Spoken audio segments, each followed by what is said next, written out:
right, let's go to one of the biggest story on the African continent today, Monday, 11th of August. The Ethiopian Airlines signed on the African Development Bank as the mandated lead arranger for its plan to raise $7.8 billion towards the construction of a new airport in Bisoftu.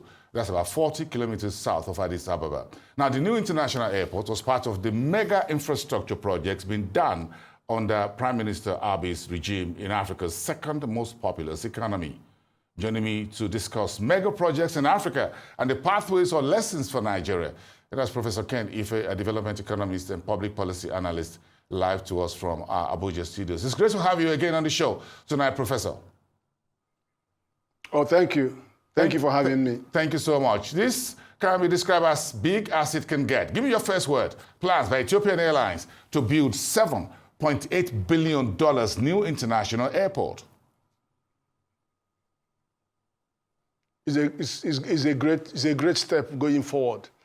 And it's unbelievable that they could raise that kind of money and they will have that kind of vision to completely transform the aviation sector and make them the major hub, aviation hub for Africa. But we have big lessons to learn from that. Because in the back of a complete meltdown of FDI in Nigeria, and also the fact that in 2012, when I was the UK trade advisor to Nigerian government, I was saddled with the responsibility of managing the accession of Nigeria to the WTO agreement. It became very clear to me two big lessons. One is that 15%, around 15% of the total trade volume is lost to lack of trade facilitation. The total trade volume in Nigeria is over $130 billion.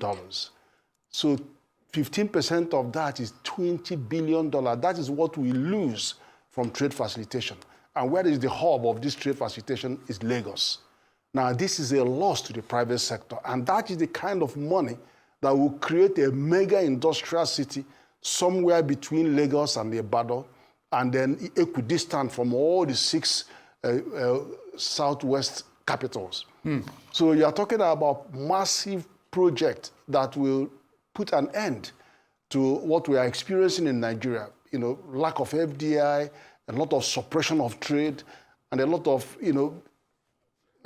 opportunities that are lost. And let me tell you if this is going to work. Yes. It will work because you have Lekki Peninsula, you have not only the refinery there, a deep sea port, you have on the other flank an emerging Badagry deep sea port.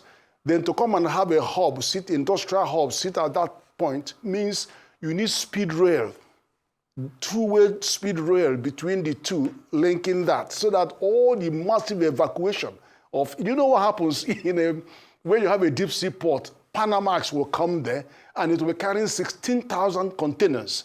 Not these 4,000 containers that go to Apapa, because you have to transship in the high sea.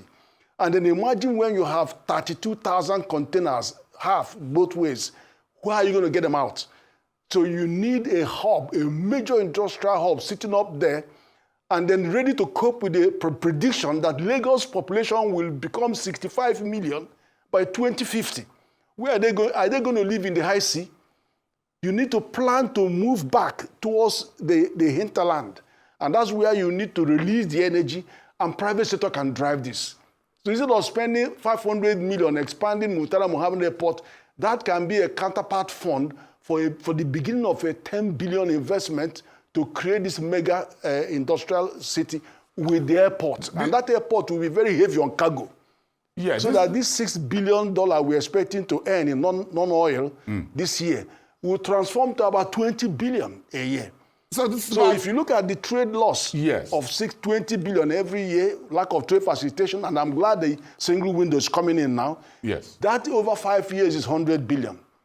If you look at an investment of 10 billion or 20, will also over 5 years turn to 100 billion. And I did some maths to think that 6 western zones, southwest states in that hub, the whole states will contribute about 500 billion by 2030 to the economy of the country. Just the size of that economy will be somewhere around 500 billion, the southwest economy. And that will release a lot of pressure. And then it's going to be, fast train will take only 20 minutes to come from Ibeju to that location and there are about 20 minutes to get to. So you can open up the entire southwest zone with this kind of investment. Professor, you're talking about... will be very happy provided you have the likes of Dangote on the table, because he's the one building the Badagry and as one involved in the Lekki. Yes. Professor, you sector that you explain South India. China can build that anyway. Professor, you're talking about the type, how Nigeria can replicate what Ethiopia is looking to do. And you're trying to explain what makes such a mega project a bankable one. Because the sing-songs that there are no bankable projects in Africa, that is a little bit very difficult to get bankable projects. But this is a bankable one. Today, the EFDB says, look, this is $500 million US on the table for the projects at the signing ceremony. The EFDB will also be the mandated lead arranger for this particular projects. So that's $500 million already from the EFDB, which is a show of faith on the part of the EFDB group. You can see the images there on the screen, signing with the management, top management and officials of the Ethiopian Airlines today. So it's just a very big day for Ethiopia. So when we talk about bankable projects and what we can do to catalyze such an investment into Nigeria, looking at our foreign direct investment in the first quarter, just 126, just about $120 million or thereabout. So what are your thoughts on that? Do you think we can put our acts together to get such bankable projects done in Nigeria with so much money expected from outside to power it up? Okay, I guess we lost Professor Ken Ife there momentarily. We'll be right back in just a second. Stand with us. This is URI's Exchange.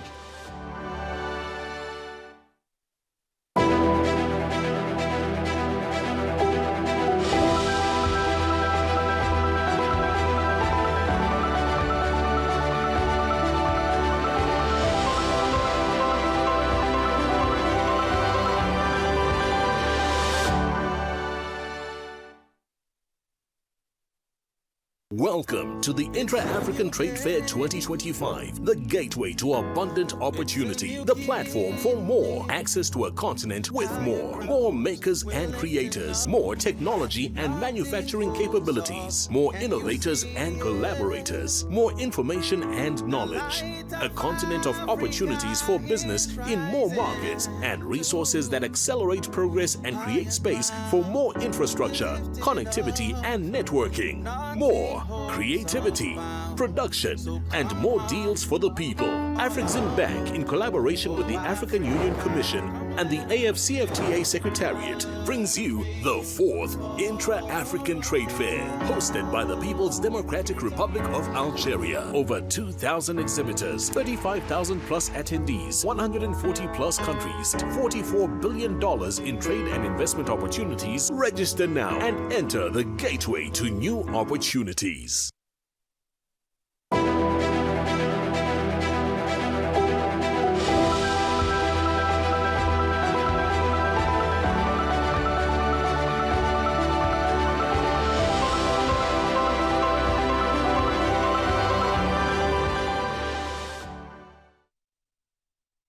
Lord, welcome back to the RS Exchange. Now let's talk about that big day for Ethiopian Airlines today, signing on the EFDB as the mandated lead arranger for plans to build a new $7.8 billion international airport about 40 kilometers south of Addis Ababa, where, of course, Ethiopian Airlines currently has a mega airport on the ground. Discussing that with me on mega infrastructure and what lessons can we derive from there.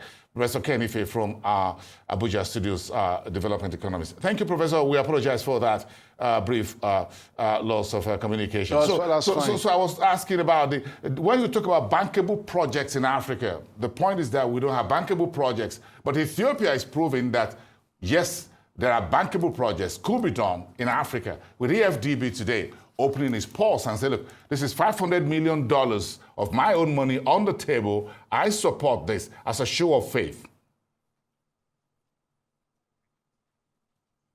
Yeah. No, we do have a much bigger opportunity. We're over twice the size of Ethiopia, to be honest, and our economy is at least 3 times bigger than that. And what we have is that there's a concentration of opportunity in Southwest, which you can harvest by just locating an aviation industrial city that can sit between Lagos and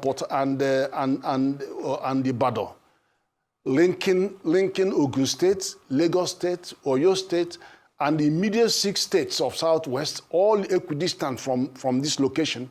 But you need a fast rail that will connect the deep sea port in Lekki to the deep sea port in Badagry, so that you can have a massive flow. Because you're going to have huge containerized shipments coming in, Panamax coming into those 2 locations, carrying 16,000 containers. Yes, you said so, Professor. I'm just thinking, yes, that can be replicated in any part and every part of Nigeria. I'm sure we can do that in the Southwest, Southeast, North Central as well. So the question is, what makes it difficult for such mega projects? I would disagree with you. Boston, I would disagree with you, because the projections are that Lagos will have a 65 million population by 2050. So they are thinking about an incipient migration into this mega industrial city. And already there's a log jam in Lagos. And the opening 2 new deep sea ports is not a joke. These 2 deep sea ports will have 8 times more capacity than the existing Lagos seaports. So you've got to evacuate. Where are you evacuating to? Then the expansion you need is that airport, Murtala Muhammed Airport. You don't need to spend any more money there. That 500 million they want to spend in there will be a counterpart fund to 10 to 15 billion dollars that can be raised by the private sector, not government, by the private sector to develop this dream. Already there are gas pipeline has gone through there. There are so many parks, industrial parks, dotting Lagos to Ibadan. So this will provide that link to a huge mega industrial city. And then don't forget that why Nigerian businesses are suffering is because over $20 billion is lost to lack of trade facilitation. 15% of total trade volume. Our trade volume is about $130 billion.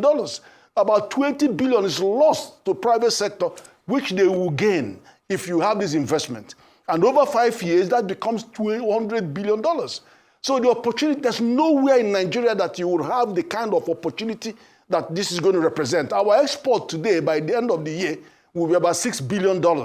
There, you will have 3 times that size in non-oil export. And then also there's backhaul capacity. When you move goods from these deep sea ports to there, then you will have a backhaul going back. That reduces the overall cost of transportation. And it makes it even more attractive. At the moment, containers come to Lagos and go back empty. So instead of paying $1,500 per container, we are paying $2,500 because you only pay $500 for the empty container to go back. So but the whole economy will change completely. No such place except there that you can get this traction. I guess there's another cutback in the line there. Thank you. We dropped that. Thank you, Professor Ken Ife, development economist and a public policy analyst. We do have a disconnect there.